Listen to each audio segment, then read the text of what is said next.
ഞാനിവിടെ പറയുന്ന ഒരു പപ്സിൻ്റെ കഥയാണ്. മലയാളികൾക്ക് പൊറോട്ട എന്ന പോലെ മുഖത്താകുമെങ്കിലും വളരെ പ്രിയപ്പെട്ട ഒരു സാധനമാണ് പപ്സ് എന്ന് പറയുന്നത്. നമ്മൾ ഈ പുറത്തൊക്കെ താമസിക്കുമ്പം നമുക്ക് നൊസ്റ്റാൾജിയ വരും.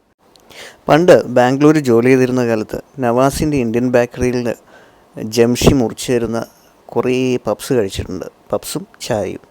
ഇതുണ്ടാക്കുന്നത് ഒരു ഭയങ്കര ഹിമാലയൻ ടാസ്ക്കാണെന്നാണ് വിചാരിച്ചിരുന്നത്. പക്ഷെ അല്ല, വളരെ സിമ്പിളാണ്. ഞാൻ നിങ്ങളെ പരിചയപ്പെടുന്നത് എയർ ഫ്രയറിൽ എങ്ങനെ പപ്സ് ഉണ്ടാക്കാം എന്നുള്ളതാണ്. അതിനായിട്ട് ഈ പപ്സ് ഉണ്ടാക്കുന്ന ഷീറ്റ് കിട്ടും, അല്ലെങ്കിൽ പേസ്ട്രി ഷീറ്റ് എന്ന് പറഞ്ഞാൽ മതി, അത് കിട്ടും. നമ്മൾ മസാല ഉണ്ടാക്കുക, മുട്ട പുഴുങ്ങുക, പേസ്ട്രി ഷീറ്റിൽ വെക്കുക, എന്നിട്ട് എയർ ഫ്രയറിൽ ഇതേപോലെ അടുക്കി വയ്ക്കുക. ഒരു ഷീറ്റിൽ 6 എണ്ണം ഉണ്ടാക്കാൻ പറ്റും.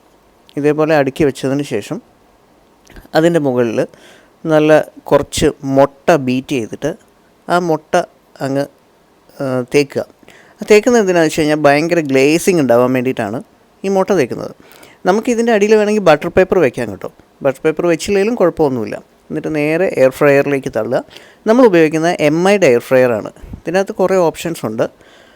ഫ്രഞ്ച് ഫ്രൈസ് ഉണ്ടാക്കാം, സ്റ്റീക്ക് ഉണ്ടാക്കാം, ലാമ്പ് ഉണ്ടാക്കാം, ഷ്രിംപ് ഉണ്ടാക്കാം, വെജിറ്റബിൾ കേക്ക്, പാസ്ത, അങ്ങനെ ഡീഫ്രോസ്റ്റ് ചെയ്യാം, ഡ്രൈഡ് ഫ്രൂട്ട് ഉണ്ടാക്കാം, യോഗurt ഉണ്ടാക്കാം, അങ്ങനെ പല പല പരിപാടികളുണ്ട് ഇതിൻ്റെ അകത്ത്.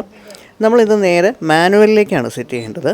മാനുവൽ എടുക്കുക, ടെമ്പറേച്ചർ 180 സെറ്റ് ചെയ്യുക. 180 സെറ്റ് ചെയ്തതിന് ശേഷം അത് ഒരു 20 മിനിറ്റ് അല്ലെങ്കിൽ 21 മിനിറ്റ് വെച്ച് കഴിഞ്ഞാൽ കുറച്ചുകൂടെ ക്രിസ്പാകും. ഞാൻ എന്തായാലും കുറച്ച് ക്രിസ്പാക്കാൻ തീരുമാനിച്ചു. നമ്മളത് 21 മിനിറ്റിൽ സെറ്റ് ചെയ്യുവാണ്. 21 മിനിറ്റിൽ സെറ്റ് ചെയ്ത് കഴിഞ്ഞാൽ കുറച്ച് ക്രിസ്പാവും, നന്നായിട്ട് ക്രിസ്പാവും. ഇല്ലെങ്കിൽ നമ്മളുടെ നോർമൽ 20 മിനിറ്റ് ആണെങ്കിൽ നമ്മളുടെ നോർമൽ പപ്സ് പോലെ ഓൺ കൊടുക്കുന്നു, സംഭവം സെറ്റ്.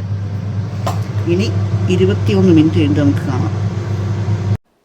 ഈ മിഷൻ വൈഫൈ ഉപയോഗിച്ച് ഫോണുമായിട്ട് കണക്ട് ചെയ്യാൻ പറ്റും. നമുക്ക് അതിൻ്റെ പ്രോസസ്സിങ് ഇവിടെ കാണാൻ പറ്റും. ഇതുണ്ട്, അവിടെ ആയി വരുന്നുണ്ട്. സംഭവം ആയി. ഓഫാണ്, നമ്മൾ എടുക്കാൻ പോവാണ്. So beautiful, so elegant, looking like a wow. ഇങ്ങനെയാണ് നമ്മൾ എയർ ഫ്രയറിൽ പപ്സ് ഉണ്ടാക്കുന്നത്. പൊളിച്ചില്ലേ? നാട്ടിൽ കിട്ടുന്ന അതേ സാധനം. അപ്പോൾ എല്ലാവരും ഒന്ന് ട്രൈ ചെയ്ത് നോക്കുക. ഇഷ്ടപ്പെട്ടാൽ നമ്മളുടെ പേജ് ലൈക്ക് ചെയ്യാൻ മറക്കല്ലേ. Like, share, subscribe, Eurovlog.